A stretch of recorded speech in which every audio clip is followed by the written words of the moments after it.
Hello Bakugan Brawlers and welcome to another Bakugan video. Today's video is gonna be about my Bakugan Brawling tips and tricks part 2.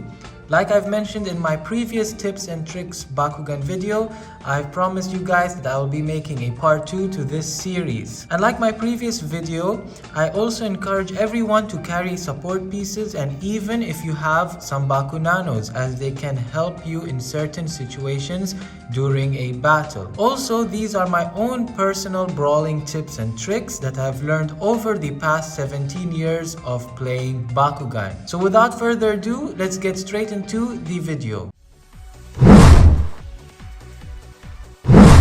This tip is great to be used against an opponent who likes to brawl with very high G-power Bakugan, as many inexperienced brawlers always think that the higher the better. But that's not always the case. You can carry weak Bakugan with supporting gate cards such as Blinding Gate, Pinhole, and many more options out there. Or even use certain unique low G-power win options, such as the incredibly powerful ability card called Splash, the Sega Toys version. Or use Explosives Gear Chaos ability, pairing it with Dependable Luck ability card to give you an easy win. This tip weaknesses are brawling against someone who has certain cards that block your lower G-power wins move, or when you run out of these cards that helps a weak Bakugan, then you may face troubles ahead. And now as for the first tip with the lowest G-power wins, let's say our Bakugan is the B1 Skyrus with 250 Gs. We're brawling against our opponent with a Ventus Walrus of 600 Gs. And this is our Copper Gate card, which is called Pinhole. This is a great gate card for a lowest G-power wins, especially if you're a Chaos Bakugan. So the rule is pretty straightforward, as it says the Bakugan with the lowest G-power total wins this battle. Since we'll only be gaining 0, we'll be stuck at 250, while our opponent will be put up to 700 Gs. And since we are lower G-power, we can win. And if you guys have the rare Splash ability card, the Sega Toys version, let's say we are battling on a Silver Gate card, where the rule does not have something to do with lowest G-power wins. And since our G-power is way weaker than our opponent, after the battle is over, let's say our opponent wins this gate card, we can play the Splash ability card, which says play at the end of the battle, Bakugan which has lower G-power wins, giving an easy victory for our lower G-power Bakugan. Using Bakunanos in a battle can be very beneficial, as many of them can help you in a last stand situation, or even help you gain G-power if you have run out of abilities and or support pieces to use. In a Bakugan game, you can have up to 3 Bakunanos in your deck, and pairing them with Mechtigons or even certain gate cards can give you a decent G-power boost. An example of a gate card that works great with a Bakunano is Silver Nugget, as using a Silver Bakunano with a Aquis or Subterra Bakugan can give you an additional 100 Gs. There are also more gate cards like this available to collect. And now for the tip regarding Bakunanos, let's say we are the Aquis Jackor with 910 Gs battling against the Pyrus Blitz Dragonoid with 890 Gs plus 10 as its double strike, giving it 900 G power. We're battling on the Silver Nugget gate card. And let's say we're in the middle of the battle, or even towards the end of this gate card brawl, and our opponent has played abilities, support pieces, whatever to make them pretty powerful. Let's say we're running out of abilities, or we just want a quick G-power boost. We can play our Silver Bakunano, Hyper Pulsar. This Silver Bakunano gives our Bakugan 70 Gs, which is pretty good.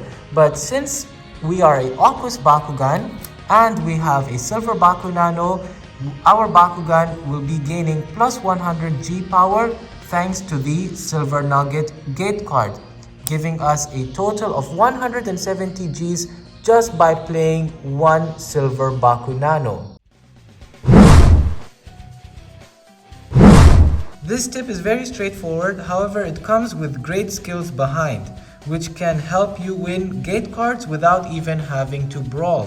When you brawl against someone who has terrible rolling skills, you have a great chance to win by a double stand, as each of your Bakugan will open and occupy a gate card on the arena. And since your opponent isn't opening their Bakugan, you will eventually win a gate card by performing a double stand, since your Bakugan will open together and you have nowhere to move or fight, as your Bakugan has covered all the gate cards on the arena. However, if you are brawling against someone who can open their Bakugan without much trouble, you must master your rolling skills by opening your Bakugan on certain areas on the gate card, which can block your opponent from opening their Bakugan. There are certain abilities like Dan Throw that require you to have good rolling skills, as you need to open your Bakugan and immediately engage in a battle in order for the card to work. And now regarding with mastering our rolling skills, let's say there's only one gate card in the arena which is empty, and it is our turn. So we can technically win this gate card if our enemy has poor rolling skills, or if we manage to open our Bakugan in a certain way to block our opponent. So let's say we roll our Subterra Vandaros onto the gate card and it stands in a pretty good position which blocks our opponent. And like I've mentioned in my previous tips and tricks videos, when I play with my people, we usually do not move the Bakugan from where it stood. We can move it around like this, but we do not move from where the magnet is basically stuck on. So this Vandaros is stayed like that. And since it is blocking our opponent from opening their Bakugan, let's say he tries to roll it from this side and miss, like our Bakugan blocks it. After he misses, it is our turn. So since this is the only gate card on the arena and this is our Bakugan, we have a lot of space to roll our Ventus Monoris and perform a double stand. And as per the Bakugan rules, since these two Bakugan are our Bakugan and there are nowhere else to brawl, we win this gate card. Many people play using the same attribute of Bakugan and ignore the great benefits that come when brawling using 2 or even 3 different attributes of Bakugan. When brawling with 3 different Bakugan attributes, you open up a plethora of cards and support pieces that you can use in your deck and that can be very powerful. An example of a gate card is called Rainbow, which gives plus 50 Gs for each attribute of Bakugan the owner is using, and there are much more gate cards like this with even different ruling effects. With ability cards, you have great options to carry very powerful cards in your deck, such as your green framed color ability can be the Ventus ability, which is a great Ventus Bakugan ability card for swapping gate cards, and for your red framed color ability can be Great Mountain Breaker, which is great for Pyrus Bakugan, as you can give that Pyrus Bakugan a double G power boost. And there are thousands of other cards and combinations you can do with all the 6 different Bakugan attributes that are available. With support pieces, you have Battle Gears, which can be played with any Bakugan attribute, but each battle gear comes with the reference card that displays 2 attribute ability bonuses that are given to you, which does encourage playing with multiple Bakugan attributes in your deck. And now for this tip, since we're using all 3 different Bakugan attributes, let's say we have a Pyrus, Ventus and Subterra Bakugan in our deck, we have good amount of ability card options to choose. And here is a quick example. So since we have a Pyrus Bakugan, we could take a red framed ability for our Pyrus Bakugan being Great Mountain Breaker, which doubles its printed G power, making it very powerful. In the same deck, we can have the Ventus ability for our Ventus Bakugan, which allows you to swap a gate card from your use pile. Pretty good for reusing a gate card that you've won.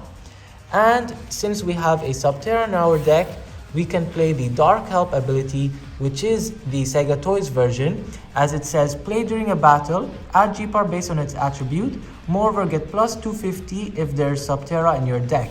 So since we have a Subterra Bakugan in our deck, we would be gaining an additional 250 Gs, which gives a Pyrus Bakugan 400 Gs Subterra 330, and Ventus 350, being very powerful ability. Alright guys, we've come to the end of the video. I hope you enjoyed it. If you did, be sure to leave a like, subscribe, and share for more awesome Bakugan content.